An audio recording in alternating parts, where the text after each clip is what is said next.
მოგესალმებით ეთერშია გადაცემა ღვთისმეტყველების საათი. დღეს ჩვენი სტუდიის სტუმარია თბილისის წმინდა გრიგოლ ხანძთელის სახელობის ტაძრის მღვდელმსახური დეკანოზი იაკობ მუჯირი. მადლობა მამა მობრძანებისათვის. მადლობა მოწვევისთვის. დღევანდელი ჩვენი გადაცემის თემა შეეხება მესიანისტურ მოლოდინს ისრაელში კონკრეტულად, ან მაშინდელ სამყაროში, მაშინდელ ესე ვთქვათ ეკლესიის წიაღში, შეიძლება ასე ვთქვათ, ძველი აღთქმის ეკლესიაში. ესე ვთქვათ, ღვთისმეტყველებაში მეტნაკლებად ჩახედულმა ადამიანმა, ვინც იცის ძველი და ახალი აღთქმის ურთიერთმიმართება, ზედმიწევნით გასაგები და ახსნილი არის, რომ ყველა წინასწარმეტყველება აღსრულდა მაცხოვრის მოსვლის დროს. ამას წინათ ჩემმა შვილმა მკითხა, რა ვიცით რომ ის ჭეშმარიტებაა, რომ ისე აღსრულდა და რა ვიცით რომ ქრისტე საიდან უნდა მივხვდეთ ამას ესე და მოუყვანა ესე წინასწარმეტყველის წინასწარმეტყველება. რამდენიმე მაგალითი, მაგრამ წინასწარმეტყველება, რომელიც ზედმიწევნით აღსრულდა. ხა ყველაზე მკაფიო წინასწარმეტყველება ალბათ წინასწარმეტყველებში ესაიას 53 თავი არის. სადაც ჯვარცმა და მან რო ჩვენი ცოდვები აიღო და ასე ვთქვათ, ეს ყველაფერი გადმოცემულია. მე ისიც რომ ეს დამტკიცებული რომ მართლა ესაია წინასწარმეტყველს ეკუთვნის ესე ვთქვათ მესნიერულადაც და ასე შემდეგ. ესე იგი ყველა წინასწარმეტყველი, რომელიც მიუთითებდა მაცხოვრის შესახებ, მაგრამ წერილი წინასწარმეტყველები შეიძლება ასე ვთქვათ, ყველაფერი ზედმიწევნით აღსრულდა და ჯულის მეცნიერები ამას რა თქმა უნდა მაშინვე ხვდებოდნენ. მაგრამ საკმაოდ რთული პერიოდია, რა თქმა უნდა, ყველა წინასწარმეტყველის აღსრულების პერიოდში, როცა ცხოვრობს ადამიანი, პერიოდში ამის გააზრება ცოტა დრო ჭირდება. რა თქმა უნდა, მადლიც ჭირდება და დრო. მარტო ცოტნაც არ შველის ხოლმე. აი ამის შესახებ ვისაუბრებთ. რა წინასწარმეტყველებები აღსრულდა, როგორი მოლოდინი იყო, როგორ იღებენ მოციქულები, შემდგომში მოციქულები ქრისტეს, როგორ აღიქვამენ ესე მაშინ თელ საზოგადოება, რომ ეს მართლა განკაცებული ღმერთი ის, ვისაც წინასწარმეტყველები და წმინდა წერილი ჯერ კიდევ ესე დაბადების წიგნშიც უკვე ამ პირველი წინასწარმეტყველება ხო ადამ და ევას გაისმა, მაშინ გაისმა, რომ დედაკაცისაგან შობილი, აი ეს ყველა მამათა მიერ განიმარტება, რომ ღვთისმშობელია და ასე შემდეგ. მაცხოვრის განკაცებას მთელი ძველი აღთქმა ელოდებოდა. მაგრამ აი როგორ აღიქვამდნენ მისი თანამედროვეები, ამის შესახებ დავიწყოთ საუბარი. მადლობა მამო კითხვისთვის და მოწვევისთვის. ყველაზე დიდი სირთულე სწორედ აი ამისი გააზრება იყო. ჩვენ ერთი საუბარი გქონდა და შევეხეთ თემას მოწაფეობიდან მოციქულობამდე. შეიძლება ითქვას ქრონოლოგია ხა გვერუღება, ჩვენ დამოწაფებას ვეხებით ფაქტიურად და ამის შემდეგ იქნებოდა მართებული მოწაფეობიდან მოციქულობამდე, მოციქულებრივი პირველი ნაბიჯები, სამოციქულო მოღვაწეობა, ანუ შუა პერიოდი, მოციქულობის დასასრული და შემდეგ უკვე მოციქულებრივი მამათა ეპოქა, მაგრამ ჩვენ ახლა დაგვერღვა ეს ქრონოლოგია. ჯერ შევეხეთ მოწაფეობიდან მოციქულობის პერიოდს და ახლა ვეხებით დამოწაფებას უშუალოდ. ეს დამოწაფება ძალიან დიდი ღვაწლი არის და თუ ჩვენ დავაკვირდებით რამ განაპირობა ეს, თქვენ ახსენეთ ესაიას წინასწარმეტყველება, კონკრეტული თავი. ძალიან საინტერესო სიტყვებს ახსენებს წინასწარმეტყველი და ამბობს, რომ ის ჩვენი ცოდვებისათვის იყო ნაცემ ნაგვემი, მან უძლურებანი ჩვენი იტვირთა, ჩვენის გვეგონა არასათანადო პიროვნება შეიძლება ითქვას და ვერ ვაფასებდით მას სათანადოდ. სწორედ ის რაც იყო წინასწარმეტყველები, რომ ლოდი, რომელიც მაშენებლებმა შეურაცხო, ის იყო საფუძველი, ის გახდა საფუძველი, ესე იქნა თავკიდეთა. შემაერთებელი, ესე წარმართებისა და იუდეველების. ძალიან ბევრი რამ იყო დაკავშირებული ქრისტესთან დაკავშირებით წინა მოსწავებითაც, ანუ წინასწარმეტყველები, მაგრამ ეს არის დამოწმება უკვე. ძველი და ახალი აღთქმის ფონზე, მაგრამ იმისათვის რომ გაგვეგოთ ჩვენ რომ ღმერთი განკაცებულია, რომ იესო ქრისტე არის მესია და ჭეშმარიტი მხსნელი, ამაში ძალიან ბევრი გარემოება შეგვიშლიდა ჩვენ ხელს იმ დროს რომ ყოფილიყავით და ჩვენი საუბარი სწორედ ამას ეხება. ეხლა მე მინდა გავშალო ის თემები, რა იყო ხელის შემშლელი გარემოებები.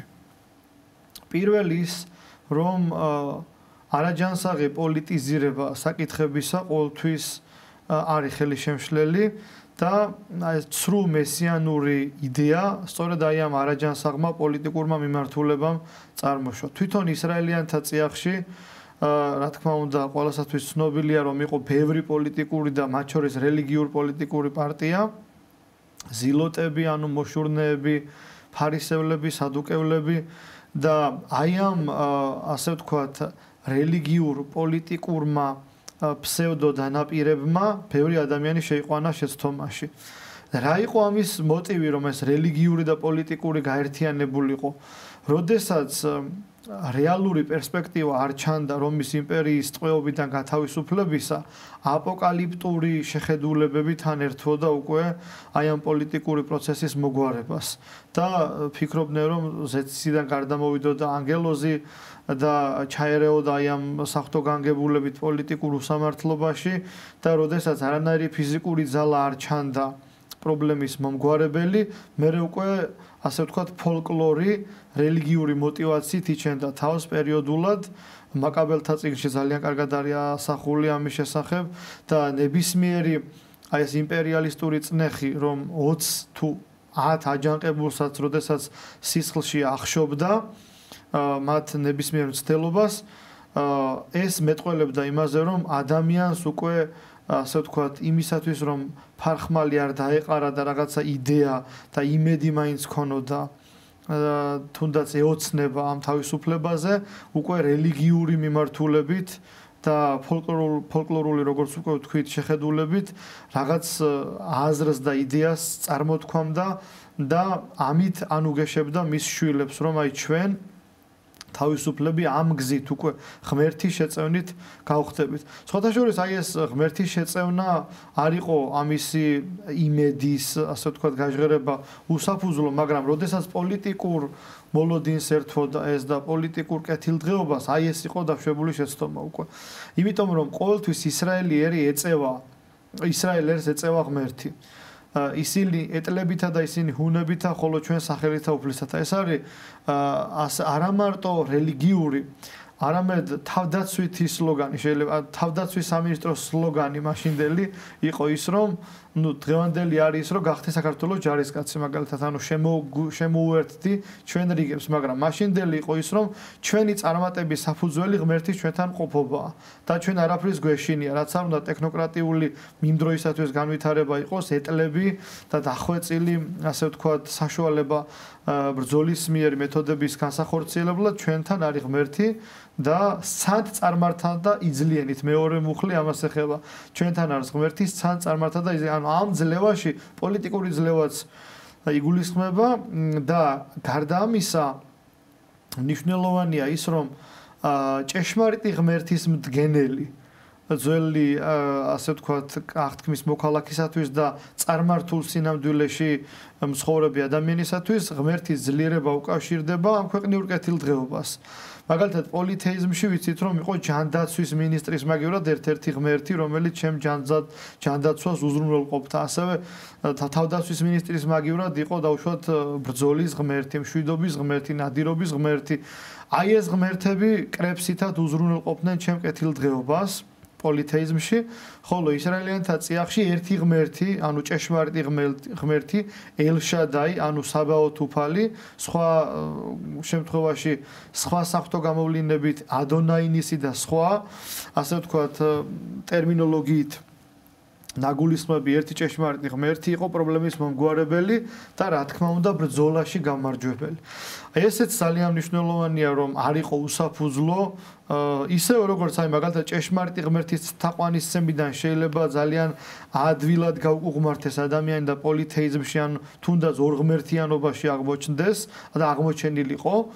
ასევე ძალიან ადვილი იყო, რომ აი ამ სასუების წარმართვა ღმერთთან მიმართებაში, რომ ღმერთი შემეწევა და გადამარჩენს, გაუყუღმართებულიყო და ფოლკლორული, ასე ვთქვათ, და კაცობრივი აზრი და იდეა შემატებოდა თუნდაც პოლიტიკური თვალსაზრისით. აი ამან განაპირობა ის არაჯანსაღი მოლოდინი და კიდევ ერთი არის ძალიან მნიშვნელოვანი. იესო ქრისტეს სახელის მიმართ ყოველი მუხლი მოდრკება, პავლე მოციქული როგორც ამბობს, ზეცისათანი, ქვეყანისათანი და ქვესკნელისანი. ანუ აი ამ პროცესში, რა თქმა უნდა, ჩვენ პირველ რიგში სასულიერო პირებმა არ უნდა გამოვრიცხოთ დაცემული ანგელოზიც. ანუ იცოდა თუ არა მან რომ ქრისტე მესია. თუ კი ადამიანმა არ იცის, თუ კი ადამიანს უძნელდება ამის ასე ვთქვათ დაბეჯითებით გადაწყვეტა და კონკრეტული მდგენელი მას არ აქვს. ან აქვს, მაგრამ ხელისშემშლელი ძალიან ბევრი გარემოება აქვს. ჩდება კითხვა, ეშმაკმა იცოდა თუ არა. და წმინდა ბასილი დიდი პასუხობს ამაზე, თავის ერთ-ერთი ჰომილით, ყველასათვის ცნობილი ჰომილია ჯვარცმასთან დაკავშირებით, რომ ჯვარცმამდე, ანუ ბოლო წამამდე, სოტერიოლოგიური მოღვაწეობის გვირგვინი არის ჯვარცმა, ყველასათვის ცნობილია ეს. აი ამ წუთამდე მან არის ის, რომ ქრისტე განკაცებულია და რომ ეცვება ჯვარს ქრისტე, ანუ ღმერთი და ამიტომაც თუ კი ეშმაკმაც კი არის ის ბოლომდე. თუ კი ის მიმოვალ ნურწყულთა ადგილთა და ეძიებენ განსვენებასა და ვარაუდობს მართალია, რომ შეიძლება ეს იყოს არა ესაია, არა თავშოთ იერემია, არა ელია, რომელმაც აღუდგინა პირობითად ქრიუს მხოლოდ შობილიძე და ასეთივე სასწაული აღასრულა ქრისტემ და სხვა მრავალი. არა უბრალოდ ძლიერი საქმეთა და სიტყვითა, არამედ განკაცებული ღმერთი. თუ კი ეშმაკმაც კი არის ის ბოლომდე ეს, რა თქმა უნდა, კიდევ უფრო დიდი ღვაწლი არის მოწაფეობის ცხოვრებაში აღსრულებული მოწაფეობამდე. როდესაც ქრისტე მათ ეუბნება, შენ მე შემომიდეგ, მართალია მათ ბევრი არაფერი გააჩნიათ, რამოდენიმე შეიძლება ითქვას არც თუ ისე მრთელი ბადე და ნავი, იაკობზე და იოანეზე მაქვს საუბარი და ისინი ტოვებენ ამ ყოველივეს და შეუდგებიან ქრისტეს. ანუ ყველაფრის უარყოფა, საქმიანობის მიტოვება, ახალი ცხოვრების დაწყება საჭიროებს ავტორიტეტულობას და სანდოობას. ვინ მომიწოდებს საამისოდ და ვის უნდა დავემოწაფო მე? ვისი სწავლება უნდა მივიღო? აი ის მომენტი დიდი ხუთშაბათის გადაგება ბასილედის ახსენეთ. ბოლომდე ვერაცნობიერებდა შეიძლება ასე თქვათ, გალბათ ერთ-ერთი მამა მიუთითებს ჯვარცმასთან დაკავშირებით. ახლა ზუსტად ვერ ვიხსენებ სახელს, მაგრამ ეს მახსოვს, იმიტომ რომ სხვაგან არსად არ არის. შეიძლება ითქვას, რომ ეს მისი პირადი აზრი არის. როდესაც აღარ გზნებდნენ ეს, ასე ვთქვათ, ფარისევლები, რომ გადმოდი ჯვრიდან და ვირწმუნებ ჩვენსას და მე ხალხი აყვა ამ სიტყვას, აქ ამას ეშმაკი აკეთებდა, მას თააგონებდა მათ, რომ გადმოსული რადგან გრძნობდა მისგან განსრულ ძალას, როდესაც ჯვარს მაახსრულდებოდა, უკვე მერე დენდელა ხვდება ამაში დარწმუნება, რომ ეს განკაცებული ღმერთია და ესე ვთქვათ, სიკვდილი მარცხდება, ეშმაკი მარცხდება ამ იმაში. ამიტომ თქვენ ვახსენეთ, ამასთან დაკავშირებით გამახსენდა. ესე იგი ეს ძალიან მნიშვნელოვანია, რომ ისიც კი ჯვარცმის მომენტში იწყებს ამის წინააღმდეგ ბრძოლას. როდესაც ეშმაკი ჯვარცმის პროცესში უძრწმუნდება ქრისტეს ღმერთობაში, რაოდენ რთულია უწიგნო, ანუ უმაღლესი განათლების არ მქონე ადამიანისათვის, რომელსაც უბრალოდ სმენია, რომ მესია უნდა განკაცდეს.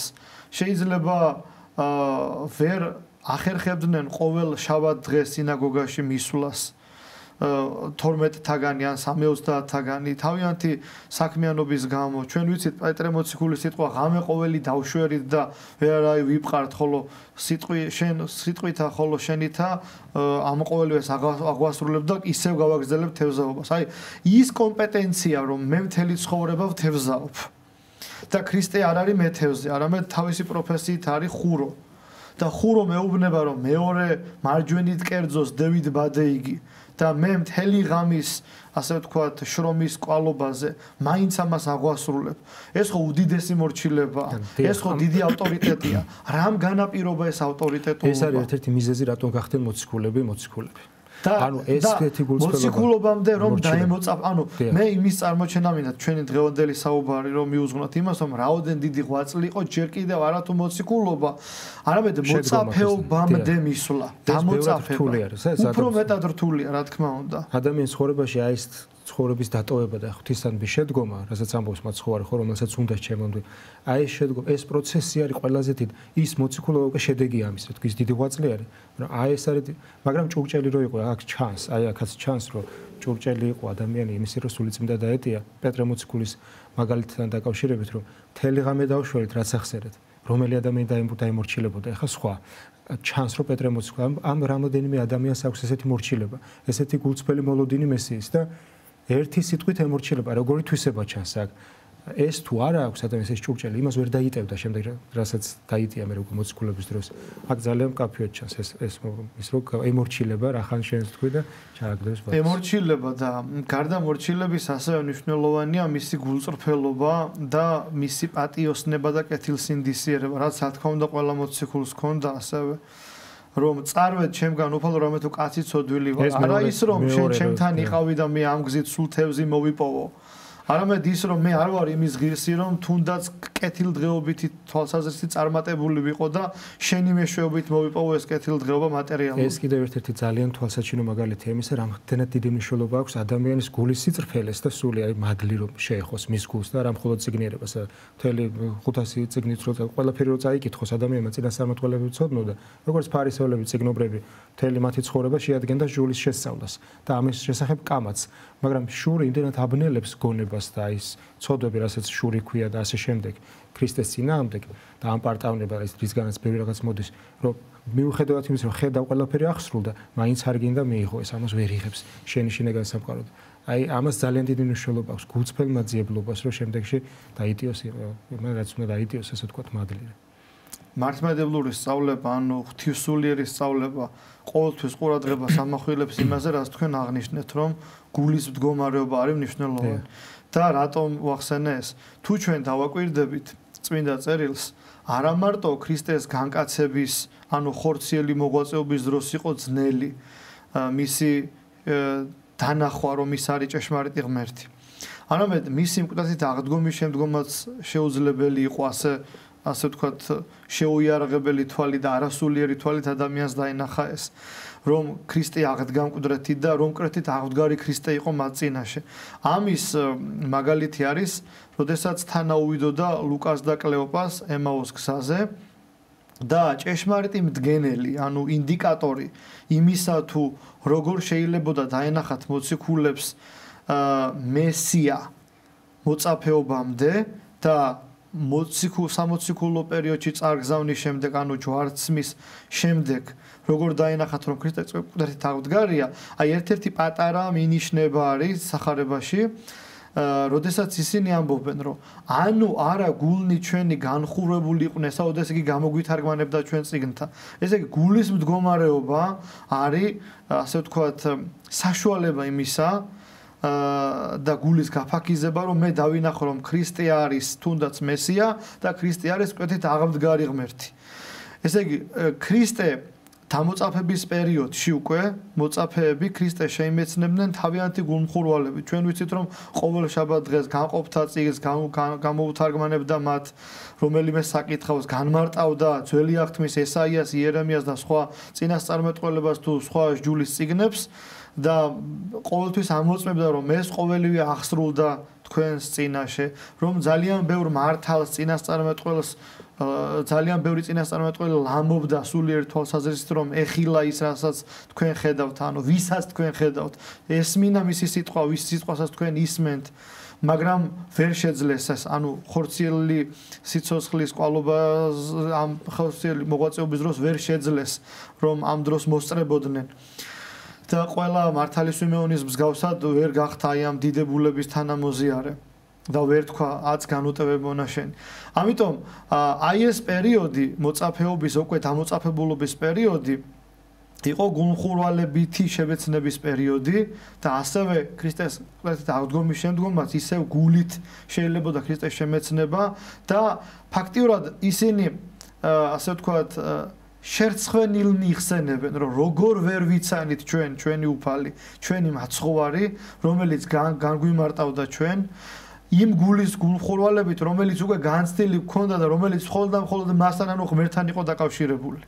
აი ეს გულმხურვალება, ის თუნდაც ლოცვითი გამოცდილება, ის ლიტურგიკული ერთობა, ანუ პურის განტეხა სასუმელი ცხოვრებისა, რომელიც მათ შორის აღესრულებოდა უკვე ქრისტეს ამაღლების შემდეგ და ქრისტეს ჯვარცმის შემდეგ, იქამდე რომელიც აღსრულდა საიდუმლოს ერობის დროს, აი ამ სულით შეიმეცნება მხოლოდ ღმერთის ჭეშმარიტება.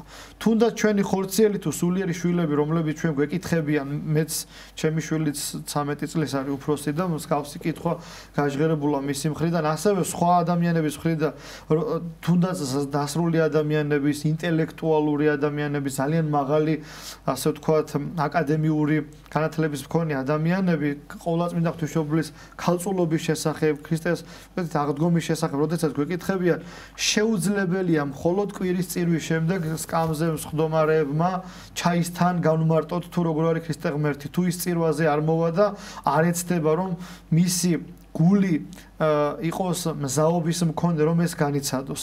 ნებისმიერი ადამიანი ამ ყველაფრის მიღმა დარჩება სულიერი ცხოვრების გარეშე, თუ კი ეცდება ამის შემეცნებას. ამიტომ წმინდა წერილი ძალიან ბევრ რამეზე მიგვანიშნებს ჩვენ და როგორც უკვე ვთქვით, გულის მდგომარეობა და რა თქმა უნდა ამ გულის მდგომარეობის ასევე მოძღვართან გადამოწმება წმინდა მამების სწავლებასთან შედარება არის აუცილებელი. შეიძლება ეს იყოს სუბიექტური ემოცია, შეიძლება იყოს ეგზალტირებულობა, შეიძლება იყოს ხიბლი, შეიძლება იყოს რაღაცა ისეთი რამ, რაც არაჯანსაღია და პირიქით დამაზიანებელია და მხოლოდ ამ ემოციაზე აყოლა, რა თქმა უნდა, არ არის მნიშვნელოვანი. მთავარია ეს გამოცდილება იყოს გადამოწმებული და ამ გამოცდილებას ჰქონდეს კეთილი ნაყოფი, ანუ ღმერთთან დაახლობის კიდევ ერთი ღრმა სურვილი გაჩნდეს ადამიანში და არა ის რომ მე ამით თავი მოვიწონო, როგორც მირომდინარე ხატით ან რაღაცა განსაკუთრებული ნიჭით, იმიტომ რომ პავლე მოციქული ამბობს, რა არის ისეთი, რაც მე ღვთისგან არ მიმიღია. ყველაფერი, რაც მე მამდავლებს ღმერთთან მაახლოებს და ეს თუ კი გულმხურვალების ყალობაზე მოხდა, რა თქმა უნდა ღვთისგანა. რაც მე მაშორებს ღვთისგან, რაც მე მაამპარტავნებს და გადამოწმების სურვილს მიკარგავს და რაღაც ჭირდება ამას გადამოწმება და თუნდაც რაღაც სიმდაბლით მაინც კითხვის გაჟღერება, თუ კი ესეთი აზრი მოდის, რა თქმა უნდა ეს არ იქნება ღვთისგან. აი მათ შორის, სხვათა შორის ახლა ამასთან პარალელში შეიძლება გავავლოთ ერთი ესეთი ამბავი, მაგალითად წარმართა მოქცევა ხშირ შემთხვევაში, რა თქმა უნდა, უკავშირდებოდა ხოლმე სასწაული იყო შემწე იმისა, რომ ადამიანის რწმენა უფრო გაძლიერებული იყო, მაგრამ ერთ-ერთი მომაქცეველი იმ ქადაგების ესეთი ქადაგების ძირითადი ნაწილი ეხებოდა იმას, რომ როგორ ადამიანი რისთვის შეიქმნა და მე ღმერთი როგორ განკაცდა და ეს როგორ იყო ნაწინასწარმეტყველი ძველი აღთმის წიგნებში, ანუ კაცობრიობა როგორ მოელოდა ამას. ამის გააზრება იყო ერთ-ერთი უმთავრესი, ესე ვთქვათ, აი ესე წითელ ხაზად რო გაზდევს რომ ესე ნათქვამი რა არსებობს გოეთე იყენებს პირველად ამას.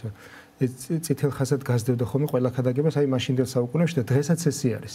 აი მაგალითად მუსლიმები ან მუსულმანები რო მოექცნენ ქრისტიანობაში, ერთ-ერთი დამხმარე ეს არის წინასწარმეტყველები როგორ ახსულდა რომ ის მართლა განკაცებული ღმერთი, ამის დაჯერება.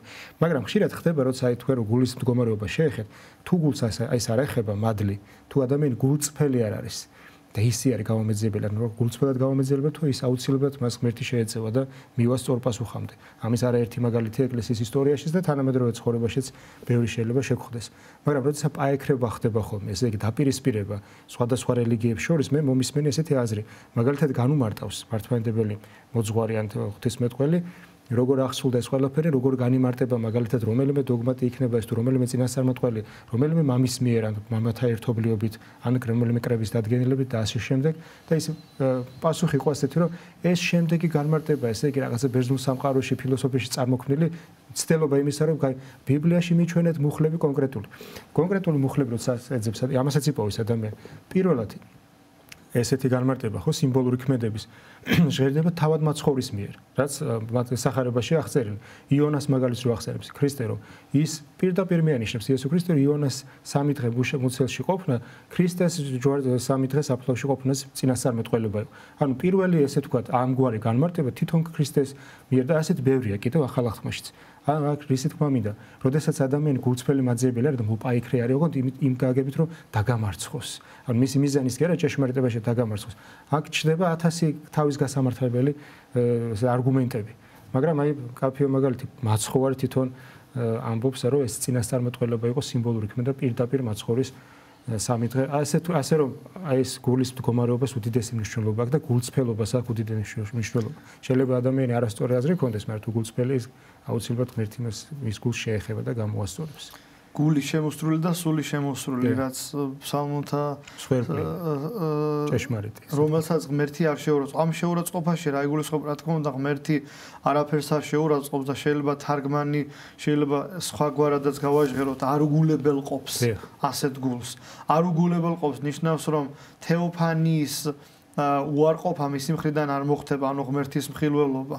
ყველა ადამიანს ჩვენ გვაქვს ინდივიდუალური გამოცდილება ჩვენი ღმერთთან ურთიერთობისა და ღმერთის მხილველობისა. ამიტომ თუ კი ადამიანი დაბალი გულით ეცდება ამ ძიებას და გულწრფელად არა იმის გამო რომ ინტელექტუალურად რაღაც ამოცანა ამოხსნა და რას უდრის ეს გავიგო, არამედ ბევრი იმედგაცრუების, ბევრი ძიების, ბევრი დაკარგული ენერგიის მიუხედავად თავარი მნიშვნელოვანი, ასე ვთქვათ, საძიებო წყარო ჩემთვის იყოს ჭეშმარიტი ღმერთის ძიება. და შეიძლება სხვა ფორმით მოხდეს, არა მარტო ინტელექტუალური, არამედ ძალიან ბევრი მცდელობებით, მეგობრების ძიებით, მეგობრებისგან იმედგაცრუებით, იმის გააზრებით, რომ ყოველი კაცი ცრუ არის და წეული იყოს კაცი კაცის მოიმედე. აი ამ, ასე ვთქვათ, ორომტრიალის კვალობაზე, როდესაც ადამიანი დაიღლება, როდესაც იაკობის მსგავსად დაღლიც ჩაეძინება, როდესაც ის არ ელოდება, თურმე მან უკვე მიიღო ის პასუხი, რასაც მთელი ცხოვრება ელოდა, ანუ სიზმრისეულ ჩვენებაში ღმერთი თავად განეცხადება. როდესაც ადამიანი ფიქრობს, რომ მას ძალა გამოეცალა და უკვე ვეღარაფერს ვეღარ გააკეთებს, აი თუნდაც ის, რასაც პატრიარქი ამბობს, ანუ ამ თეოლოგიური გამოცდილების, ამ ღვთისძიების კვალობაზეა ის, რომ დავიღალე, მოდი ჩემთან უფალო. აი ეს პრინციპი არის ეს, როდესაც მე ჩემ გასაკეთებას გავაკეთებ და უკვე აღარ არის იმედი იმისა, რომ მე აღარ მაქვს ძალა. აი ნახეთ, ბოლო საცდური მდგომარეობს იმაში, რომ მე ისევ ჩემ ძალმოსილებაზე ვიმედოვნებ.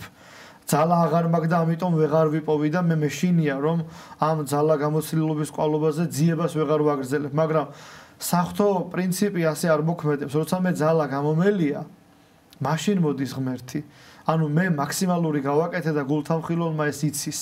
და როდესაც ამ ძალა გამოცდილებას ჩამეძინა სულიერი თუ ანატომიური თვალსაზრისით, მაშინ მანუგეშა ღმერთმა, მაშინ განმეცხადა მე, მაშინ გამომიცხადა მესი სიტკბოება.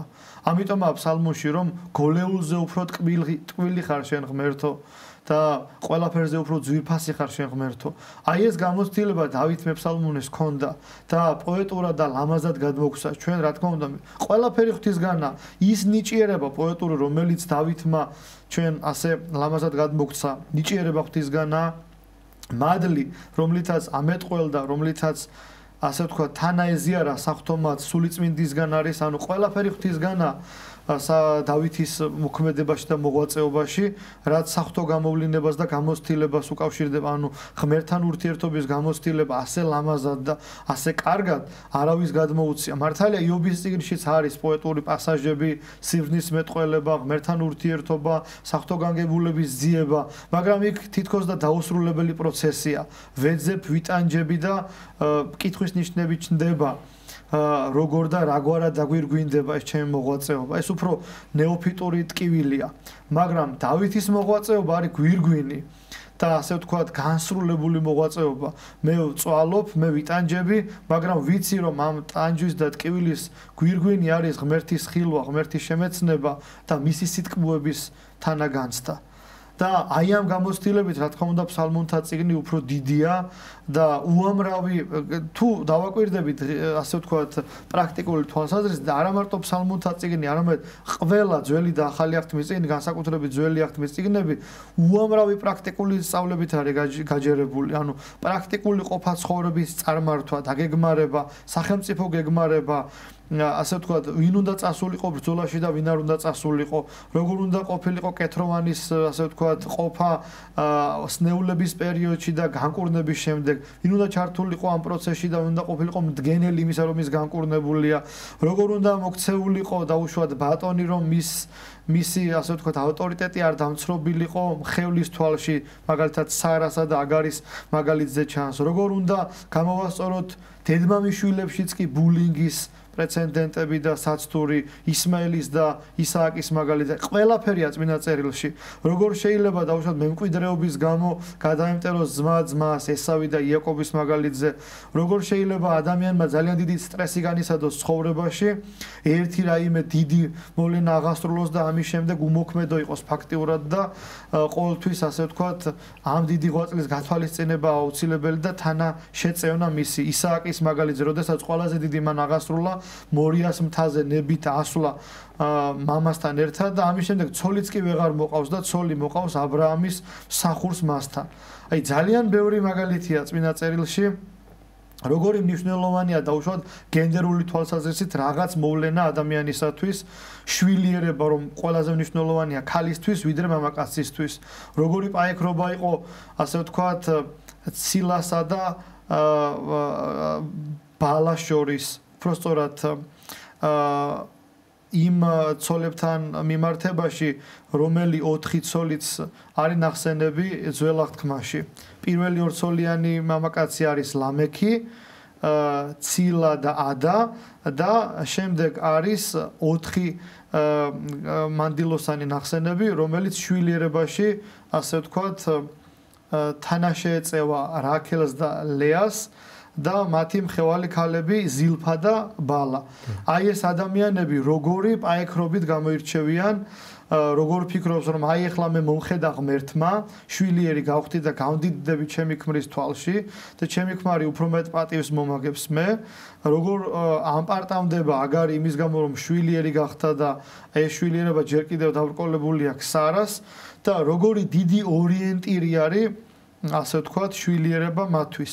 როგორც მანდილოსნებისათვის, ანუ როგორც პოტენციური დედებისათვის და როგორც ძველი აღთქმის მოქალაქეებისათვის, იმიტომ რომ თესლი დედაკაცისა დაადგუნავს თავსა გველისასა. ეს არის პროტოევანგელური უწყება, რომელიც ყველა ქალმა იცის და ყველა ქალი ფიქრობს, რომ შეიძლება მე ღვთისმშობლის ღვაწლი გავიზიარო. რა თქმა უნდა, ისინი ამაში ცნდებიან. ანუ არა თუ ქრისტეს განკაცების შემდეგ იყო სასტური, ანუ განკაცებამდეც ძალიან ბევრი სასტური იყო. ევასაც ეგონა რომ პირველი მისი ძე კაენი იყო მესია, გადმოცემის თანახმად. რა თქმა უნდა, ეს ბიბლიაში არ წერია, მაგრამ ეგზეგეტიკა ძალიან ფართო ინფორმაციას გვაწვდის ამასთან დაკავშირებით. ასე რომ, ბევრი სასტური იყო, ბევრი გაუკუღმართებული აზრი შეიძლება შემოსულიყო. და ბევრი, ასე ვთქვათ, არასწორი შეხედულება, მაგრამ ნიშნულოვანია, რომ აი ამ უდიდეს ისტორიულ, სულიერ, პოლიტიკურ ლაბირინთში, როდესაც ადამიანი ჭეშმარიტებას ხედავს და ქრისტეს ემოწაფება, რა თქმა უნდა, ეს ძალიან დიდი ღვაწლია. მაგრამ ასევე პირუთვნელია წმინდა წერილი. პირუთვნელია თავადვე მოციქულები თავიანთი მოწაფეობის პერიოდის აღწერის დროს და ამბობენ, რომ მათ ძალიან ბევრი რამ ეშლებოდათ. ძალიან ბევრი კითხვის ნიშანი არსებობდა დამოწაფების პერიოდშიც კი ვინ არის ეს რამე თუ ქარნიცა და ზღვაიცა ერჩიან მას როგორ ეუბნება იოსების ძეება უბრალოდ იოსების ძეები და ქრისტეს ძმება წოდებულები რომ მოწაფებთან ერთად აღვედთ იერუსალემ და განუცხადეთ თავი შენი ერსა რაში ჭირდებათ მას ამის გაჟღერება ნუ თუ მათ მხოლოდ საზოგადოებრივი მოლოდინი გააჟღერეს არა მათ ჭირდებათ განმტკიცება სარწმუნოებაში როგორ ხდებიან რა გზით ხდებიან იოანეს მოწაფეები იოანეს თავის კვეთის შემდეგ ქრისტეს მოწაფეები მათაც ჭირდებათ რწმენაში განმტკიცება ამიტომ აგზავნის იოანე მათ და ეუბნება შენ ხარა მომავალი ანუ სხვა სამოვალოდეთ ანუ შენ ხარა მომავალი ნიშნა შენ მესია ხარ ზოგიერთი ასე ვთქვათ, კერძო აზრის თანახმად იოანე აჟღერებდა თავად ამ კითხვას და ბოლო ბრძოლა ჰქონდა მას საპყრობილეში მყოფს და ფიქრობდა იმაზე, რომ ვისაც მთელი ცხოვრება მიუძღვნა და ვის შესახებაც ამბობდა, რომ გამზადენით გზანი უფლისანი და წრფელყვენით ალაგნი მისნი, იყო თუ არა ჭეშმარიტად მესია. რა თქმა უნდა, იოანეს ეს კითხვა არ აწუხებდა პიროვნულად, იმიტომ რომ ის მუცლად ყოფი წინასწარმეტყველებდა უკვე ხო ესე ვთქვათ. დიახ. და მას ასეთი ბრძოლა არ ექნებოდა სიკვდილის წინ. ეს ჭირდებოდა მის მოწაფეებს, რომლებიც მისი გარდაცვალების შემდეგ ქრისტეს ემოწაფებიან. მაგრამ ეს აბსოლუტურად ლოგიკურია. რომ იოანეს მოწაფეებს ჭირდებოდათ განმტკიცება. ცოტა გაუგებარია როგორ არის მარკოს სახარებაში აღწერილი ის რომ უამრავი სასწაულის მიუხედავად როგორ ჭირდებათ მაინც მოწაფეებს იმის შეხსენება რომ მათი მოძღვარი ჭეშმარიტად განკაცებული ღმერთია. ძალიან მნიშვნელოვანია ასე ქორწინების საიდუმლოებაში ყოველთვის ჩვენ ვკითხულობთ სახარებას კანას გალილეაში აღსრულებული სასწაულის შესახებ და ძალიან ტკივნეული ბოლო მუხლი არის ჯვრისწერის საკითხავში. რწმენა მისი მოწაფეთა მისთა. ანუ მოწაფეებს ჭირდებათ განმტკიცება. არა მარტო პირველი სასწაულის აღსრულების დროს კანას გალილეაში, არამედ შეიძლება ითქვას მთელი მოღვაწეობის დროს ჭირდებათ შეხსენება ამისი. ეს ჩვენ გვაფიქრებს ჩვენ ასევე სულიერ მდგომარეობაზე. როდესაც ჩვენ კრიტიკული გარემოება გვაქვს, როდესაც განსაცდელის წინაშე ვდგავართ. ჩვენ ვიცით რომ ყოველთვის ღმერთი, მაგალითად ჩემ თავზე ვიტყვი, ვიცი რომ ღმერთი მე გამომიხსნის და აქამდეც გამომიხსნა. მაგრამ უშუალოდ განსაცდელისში ყოფნის დროს მეს მავიწყდება და ჩდება კითხვა რომ აი კიდევ მიხსნის? კიდევ შემეწევა, კიდევ ისე მომიგوارებს როგორც აქამდე და როდესაც ასევე წყალობით და ღვთის შეწევნით გვირგვინდება, მე რცხვენი ადამიანს, რომ როგორ მიჩნდებოდა მე კითხვა იმასთან დაკავშირებით, რომ მე-10ჯერ, მე-15ჯერ კიდევ შემეწეოდა თუ არა ღმერთი, როდესაც თელი მისი საღვთო მოქმედება ასე გვირგვინდება, რომ ყოველთვის მიგوارებს პრობლემას. ეს არის მცირედ მორწმუნეობის ნაყოფი, ეს ადამიანური სისუსტე არის. და ეს ტკივილი, ეს პრობლემა ქონდათ მოწაფეებსაც. ამიტომაც მოწაფეობამდე მისვლა კიდევ ძალიან უფრო დიდი რამ და დიდი ღვაწლია და სიმართლე გითხრათ, იმიტომ ვსაუბრობ მე ამ თემაზე, რომ ჩემთვის პირადად ამ თემის გააზრება აი სხვაგვარად მოხდა. თვითონ ხო ჩვენ ყველაფერი ვიცით და წაკითხული გვაქვს და ეს გვსმენია და ამას ასე ვთქვათ გამეორება აღარ ჭირდება, მაგრამ აი შინაგანი გულისხმის ყოფა ამა თუ იმ ცოდნისა გარკვეული პერიოდის შემდეგ ხდება.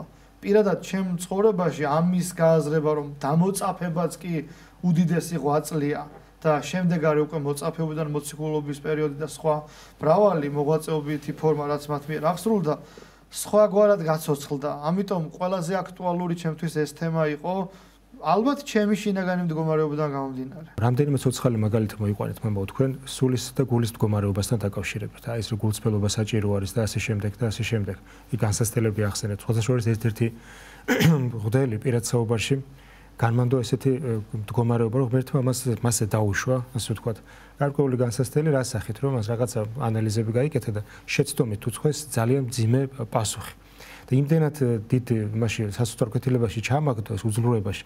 დაახლოებით 2-3 დღის განმავლობაში ხო გონია მანამდე რომ პირველი რა უნდა გააკეთო, ლოცვა უნდა დაიწყო ადამიანმა ალბათ ხო გულში და ესეთი საერთოდ ვერ გავიხსენე ღმერთიც შეიძლება ეს გადატანით მნიშვნელობით, მაგრამ ვერაფერი ვერ შევძელი, ასე ვთქვათ, ისეთ იმაში ჩავარდ. ღმერთმა დაუშვა ეთქობა ეს მდგომარეობა, მე დაირკვა რომ შეცდომა იყო ის პასუხი, მაგრამ მას გარკვეულწილად ამ განსაცდელმა ის სხვანაირად შეახედა მის ასე ჩვენ გვახედებს ხოლმე ჩვენ სულიერ მდგომარეობაზე და მედალს ორი მხარე აქვს რო ახსენებს, ასე ნათქმულია. ყველაფრიდან ადამიანი რაღაცას სწავლობს თუ სწორედ მიუძგება და საკუთარ ყოველ შემთხვევაში საკუთარ სულიერ მდგომარეობას უფრო კარგად განიცდი, რა მდგომარეობაში ხარ შენ და რა გჭირდება სულიერი ღვაწლი. ამას ყველაფერს ანვითარებს, რა თქმა უნდა, ის საეკლესიო მოქმედებების, საიდუმლოებებში მონაწილეობა, გულწრფელი მონაწილეობა და ადამიანი ნენელა სულიერად იზრდება. და იმას, რასაც შეიძლება კითხულობდი, მე მაგალითად მქონია ესეთი განცდა, რასაც სემინარიაში პირველ კურსებს სწავლობდი, აი 15 თუ 18 წლის მერე, 18 წელი 9 რამდენი წელი გავიდა, 18 წლის მერე ხვდები რაღაცებს ეხლა.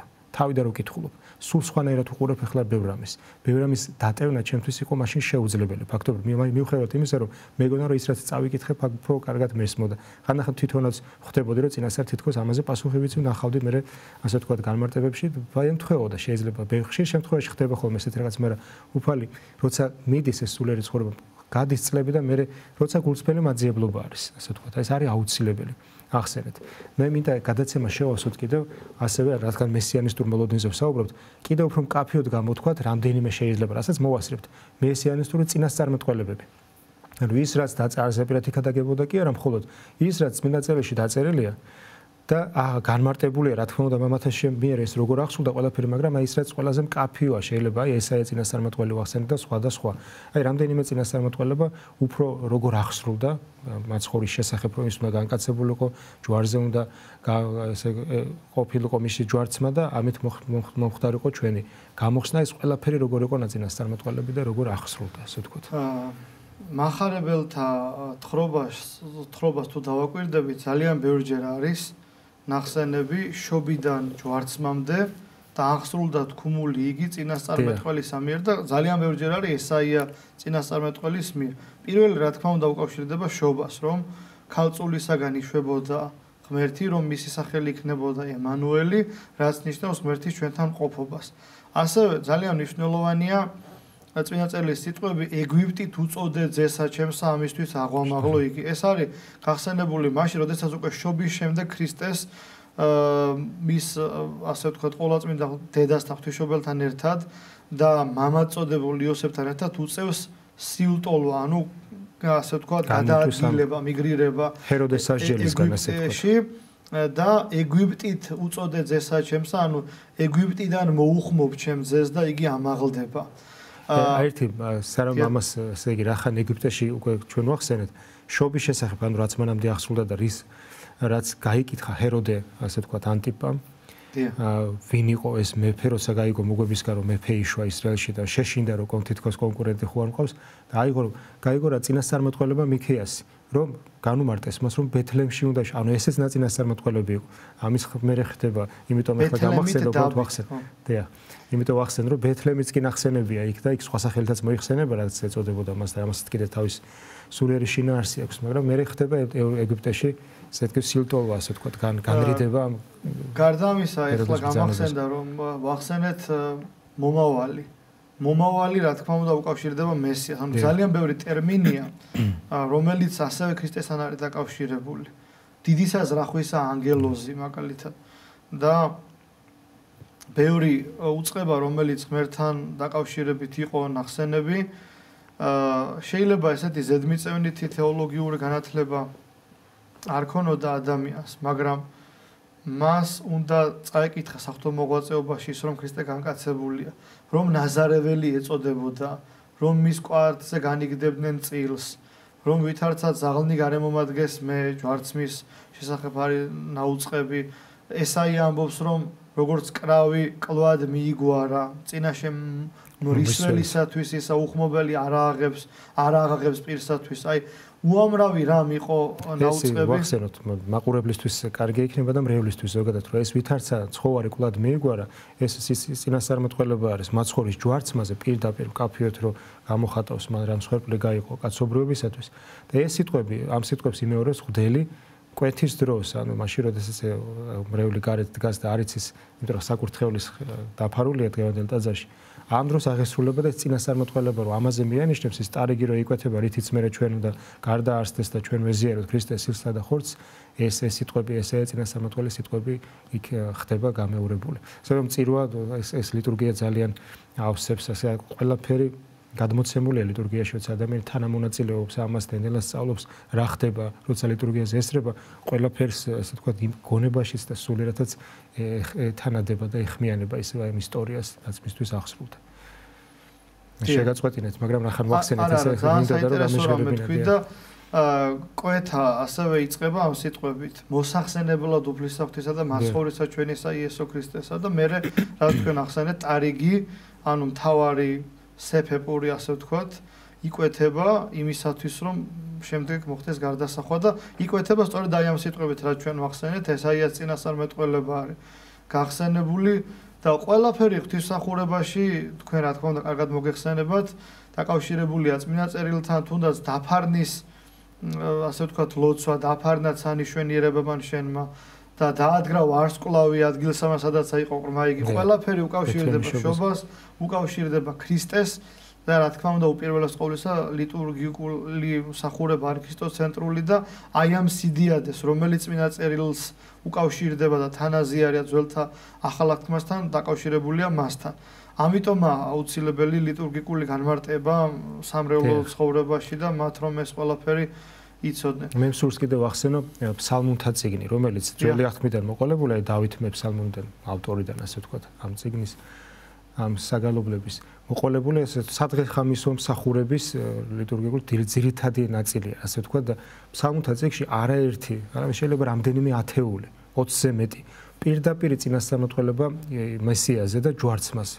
პირდაპირ წინასწარმეტყველება, აი მასუეს მე ძმარი ფსალმუნთა წიგნიდან, ხო, ასე ვთქვათ, რომ ჯვარცმის დროს და აღსრულდა ეს ყველაფერი რაც ფსალმუნში ამაზე ცალკე ნაშრომიც არის დაწერილი რომ ფსალმუნის მუხლები და როგორ აღსრულდა მე ეს ჯვარზე ძალიან ფაქტობრივად ყველაფერი აღსრულდა ასე ვთქვათ ანუ ეს ან უნდა მიიღო ანუ ეს გულწრფელობა უნდა გქონდეს რომ მიიღო უკვე მას შემდეგ ან არ უნდა იყო ასე ვთქვათ ამის მიმღებლობა ეს უკვე სულიერ პრობლემაზე გადის საკითხი და არა ცოდნაზე იმიტომ რომ ცოდნით თუ გაინტერესებს რა თქმა უნდა ყველაფერს ზედმიწევნით აღსრულებული და ასევე შეიძლება ადამიანს თეოლოგიური ცოდნა გქონდეს რიგით აღსარებელზე და მაზიარებელზე უფრო მაღალი რა თქმა უნდა აკადემიური ცოდნა, მაგრამ სარწმუნოებრივი თვალსაზრისით საერთოდ ათეისტი იყოს.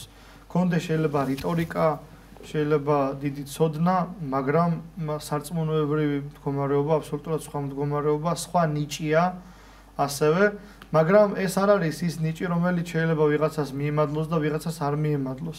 ეს არის ის ნიჭი, რომელიც შეიძლება ვიღაცამ განავითაროს და ვიღაცამ უგულებელყოს. ანუ დააფლას ტალანტი, როგორც სახარებისეული სწავლების თანახმად არის ნახსენები და ეს ის ტალანტია, რომელიც აუცილებლად უნდა აქნიოს ადამიანმა, ანუ გაამრავლოს და უფრო მეტი შესძინოს და რა არის, ასე ვთქვათ, საცდური იმ პრაქტიკულ მხარეში იგავის თანახმად, რომ ადამიანმა არ გაამრავლოს ტალანტი. ღმერთზე არასწორი წარმოდგენა. უწყოდე რამე თუ კაცი ბოროტი ხარ და მოიმკისა და არა დასთესი. ანუ თუ კი მე ღმერთზე მაქვს არასწორი წარმოდგენა, მიმაჩნია რომ ბოროტია, უსამართლოა და ამ დროს წინა წერილი მეუბნება რომ წყალობასა და სამართალსა გაქებდე შენ უფალო. ნახეთ, ერთ-ერთმა ჩვენმა პედაგოგმა განმარტა სემინარიაში თუ აკადემიაში აღარ მახსოვს, რომ სამართალს წინ უსწრებს წყალობა და რომ ყოფილიყო პირველად სამართალსა და წყალობასა გაქებდე შენ უფალო, სამართალი მოაშთობდა წყალობას და სამართლიანობა გასაქანს აღარ მისცემდა მას.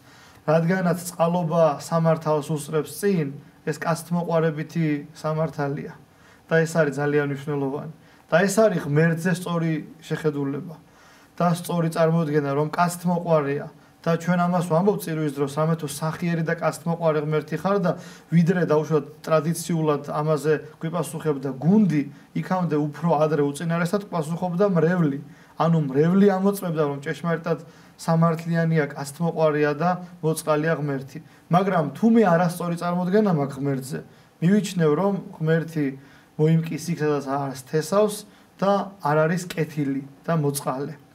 ამიტომ ეს არასწორი შეხედულება ღმერთთან მიმართებაში მე მაფლევინებს ტალანტს, ანუ მამარხინებს მას და ყოველგვარ პოტენციალს იმისა, რომ გავამრავლო იგი და ვაქნიო, ანუ უფრო მეტი შევზინო 2, 4 და 5 საათი, რა თქმა უნდა, ჩემში ჩაკლულია. აი ეს იგავი ამაზეც მიგვანიშნებს ჩვენ, რომ აი ეს რწმენა, ეს ნიჭი, რომელიც როგორც უკვე ვთქვით, არა დაუშვათ ზოგიერთებს მიეცემ, არამედ ყველას და ჩვენი მოღვაწეობის არეალი აი ამ ნიშნთან დაკავშირებით არის ან მისი უგულებელყოფა, ან განვითარება. ეს არის ძალიან მნიშვნელოვანი. მე მინდა ვახსენო კიდევ რამდენიმე წინასწარმეტყველება, რომელიც არა უშუალოდ ქრისტეს, მაგრამ ღვთისმშობელსაც კი ეხება. ერთი ის, რომ მამათა მიერ განიმარტება ის, რომ ტაკუკი მაყვალი შეუწველი, რომელიც მოსემიხილა, ანუ საღვთო ცეცხლში იწვევდა და არ შეიწვა ის, რაც სიმბოლოა ღვთისმშობლის და მიუთითებს იმაზე, რომ მან დაიტია ის, ვისაც სამყაროს ვერ იწევს, ხო, კაცობრიობი ბუნებით ქრისტემ დაიტია და შვა მან თავის წიაღში დაიტია და შვა ეს ამის წინასწარმეტყველება არამედ პირდაპირ ესე ვთქვათ სიმბოლური სახით, მაგრამ სიტყვიერი წინასწარმეტყველება, წერილობით წინასწარმეტყველება ღვთისმშობლის შესახებ, მაგალითად, როდესაც ეზეკიელ წინასწარმეტყველი, იერემია წინასწარმეტყველი წინასწარმეტყველებს ღვთისმშობლის შესახებ, რომ როგორც საკურთხევლიდან იხილა მან მომავალი, ესე ვთქვათ, ღმერთი, ხო, ასე განიმარტება იქ, რომ ძე კაცის ცის მსგავსი შეიძლება ასე ითქვას, სხვაგან კიდევ ნახსენებია და ეს სიმბოლო იყო ღვთისმშობლის, რომელსაც ანუ წმინდათა წმინდას კარები არიღებოდა მისთვის და მან განაღო, ესე იგი, რომ ეს მიანიშნებს, რომ ის მარადის ქალწულია. ეს ესეთი საკითხებია, რასაც ისევ და ისევ ჩვენ რო დაუბრუნდეთ, რაც არ უნდა მე ბევრი განმარტება, ეგზეგეტიკა წაიკითხოს, კრებების დადგენილება, ასე შემდეგ, დოგმატი ღვთისმშობლის შესახებ, ასე ვთქვათ, შეისწავლოს ადამიანმა, თუ მას არა მის გულს არ ეხება მადლი, თუ ის გულწრფელია, თუ ის არ განიწმინდება ცოდვებისაგან. ანუ თუ არ ხდება სულიერი ცხოვრება თანადროულად შესწავლასთან ერთად, თუ ის ამით დაინტერესებული, რა თქმა უნდა, მაგრამ მეტნაკლებად ყველა სწავლობს, თუნდაც ეკლესიური ცხოვრებითაც ბევრ რამეს სწავლობ იქ, რომ ისმენ ქადაგებიდან დაწყებული მთელ ღვთისმსახურებას, წმინდა წერილს, რა თქმა უნდა, ლიტურგიკას ესწრები არა მექანიკურად, არამედ ლიტურგიკულ ტექსტებს უბრალოდ. დიახ, ტექსტებს ნელა თავიდან რა თქმა უნდა ძალიან რთულია, მაგრამ ეს არის დაუსრულებელი პროცესი. ადამიანი მთელი ცხოვრება სწავლობს ამას. როდესაც საწინასწარმეტყველოები იკითხება. დიახ, და ის მე როგორ ახსოვდეს ხან წირვაზე განიმარტება მოძღვრის შემდეგ, მიერ წირვის შემდეგ, რომ აი საწინასწარმეტყველო მიუთითებს, აი თან სადღესასწაულო საწინასწარმეტყველო მიუთითებდა აი ამის შესახებ რა მოვლენაც ახსრულდა ჩვენთვის. აი ეს ვერ შეეხება ადამიანის გულს, თუ ის სულიერად არ ცხოვრობს. თუ ის მას არ აქვს ესე თქვა მისი სულიერი არ ინანიებს ცოდვებს, ასე არ ცხოვრობს, არ მონაწილეობს იმ საიდუმლოებებში გულწრფელად, რა თქმა უნდა, სინანულით, მოგძალვით, მერე ყველაფრის, რა თქმა უნდა, გააზრება ხდება. აი ეს ძალიან მნიშვნელოვანი. ჩვენ ძალიან ბევრი წინასწარმეტყველები კიდე შევეხა, ხა ის რო იყოს მიზანი ლექცია, ასე ვთქვათ, რომ ყველა საწინასწარმეტყველო წიგნის გავიხადე ერთ გადაცემაში ვერ შეეტევა.